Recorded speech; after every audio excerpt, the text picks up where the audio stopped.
Hello అండి, అందరికీ నమస్కారం. ఎలా ఉన్నారు? అందరు బాగున్నారా? నేనైతే చాలా చాలా బాగున్నాను. మీరు కూడా బాగుండాలని మనస్ఫూర్తిగా కోరుకుంటున్నా. ఈరోజు కోడిగుడ్ల కూర చేసేసుకుందాం పదండి. సండే వచ్చిందంటే చికెన్ చేసుకోవాలని అనిపించింది కానీ చేసుకునే టైం లేదు. ఇంకా కోడిగుడ్లు అయితే అక్క ఉడకబెట్టి పెట్టిందనమాట. నేనైతే కూర చేసేస్తాను. పదండి ఇంకా వెళ్ళిపోదాం వంటగదిలోకి.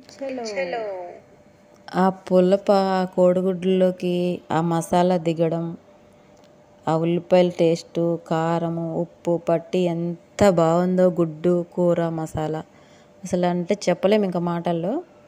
అలా వేడివేడి అన్నంలో పులుసు వేసుకొని కలుపుకొని గుడ్డు ముక్క అలా తీసుకుని తింటే బా ఎంత బాగుంటుందో అసలు. ఇప్పుడే వండుకొని తినేద్దాం పదండి. ఇంకా ఒక గిన్నె పెట్టేసి దాంట్లో మంచి నూనె కావాల్సినంత వేసుకొని ఉల్లిపాయలు సన్నగా కట్ చేసుకొని వేసుకోవాలి. మంచిగా సన్నగా కట్ చేసుకోండి, బాగా ఉడుకుతాయి. పొడుగ్గా పెద్ద పెద్దగా కట్ చేసుకుంటే మంచిగా ఉడకవన్నమాట. ఉల్లిపాయలుగా ఉంటే తినబుద్ధి కాదు. పచ్చిమిర్చి ఒక 4 సన్నగా కట్ చేసి వేసేసుకోండి. మీకు కావాల్సిన గ్రేవీకి కావాల్సినంత ఉల్లిపాయలు వేసుకోండి. నేనైతే ఒక 5-6 ఎక్కువే తీసుకున్నా, ఎందుకంటే 2 పూటలకు కావాలి కదా. ఒక పూటే తినేస్తే మళ్ళీ రెండో పూటకి వండుకోవడం కష్టమైతే టైం దొరకదు మాకు. ఇక్కడ అరబీ కంట్రీలో కదా మేము ఉండేది, అందుకని మాకు టైమే దొరకదు అసలుకి. అందుకనేసి 2 పూటలకి ఏంటి ఒకసారి 2 రోజులకు ఒకసారి కూడా చేసుకొని పెట్టుకునే రోజులు ఉంటాయి.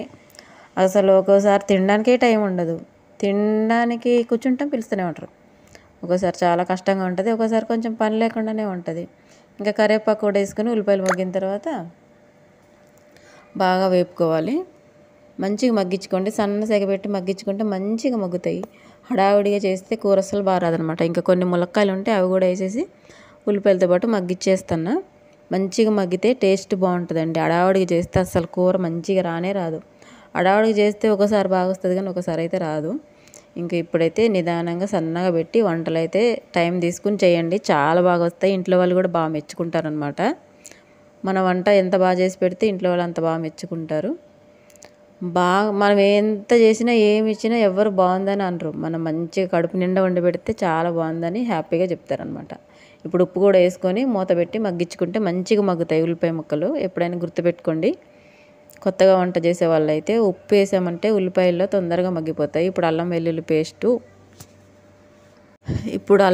పేస్ట్ అయితే వేసేసిన. ఇదైతే మేము నెలకొకసారి ముందుగానే పట్టి పెట్టేసుకుంటాం ఫ్రిడ్జ్లో. అదే అనమాట. ఇది పసుపు ఎక్కువ వేసి పెడతాను నేను. ఉప్పు పసుపు కొంచెం నూనె వేసేటప్పుడు మిక్సీ పట్టేటప్పుడు వేసుకుంటే అల్లం వెల్లుల్లి పేస్ట్లో నిలవ ఉంటుంది చాలా రోజులు అనమాట. ఇంకా కొంచెం పసుపు కూడా వేసుకున్నా. కారము మనకు కావాల్సినంత, మీరు తినే దాన్ని బట్టి కారం వేసుకోండి. ముందుగా మనం పచ్చిమిర్చి కూడా వేసాము, అవి కారం ఉంటే కారం తగ్గించేసుకోండి. ఎక్కువ కారం ఉన్న తినలేరు కదా. ఎక్కువ కారాలు కూడా తినకూడదు అనమాట. కడుపులో మంట, అల్సర్ అవన్నీ ప్రాబ్లమ్స్ వస్తున్నాయి. జాగ్రత్తగా ఉండండి. లిమిట్గా తినండి, లిమిట్గా ఉండండి అన్నట్టు అయిపోయింది పరిస్థితి.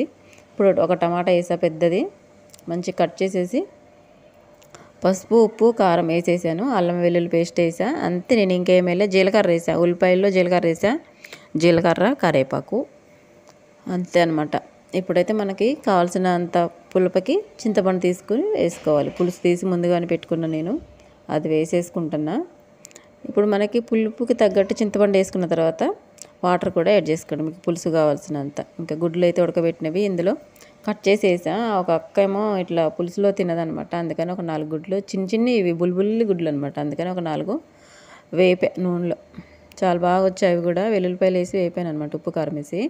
చూడండి కూర ఎంత బాగా వచ్చింది, ఎక్సలెంట్గా ఉందండి బాబు. చూస్తూ ఉంటే అసలు నోట్లో నీళ్ళు ఊరిపోతాయి. నేను ఇప్పుడు ఈ వాయిస్ ఇస్తున్నా కానీ నాకు నోట్లో నీళ్ళు ఊరుతున్నాయి, అంత బాగుంది. మీరు చూడంగానే చేసుకుని తింటారు. నచ్చితే లైక్ చేయండి, షేర్ చేయండి, కామెంట్ చేయండి. మన ఛానల్ సబ్స్క్రైబ్ చేసుకుని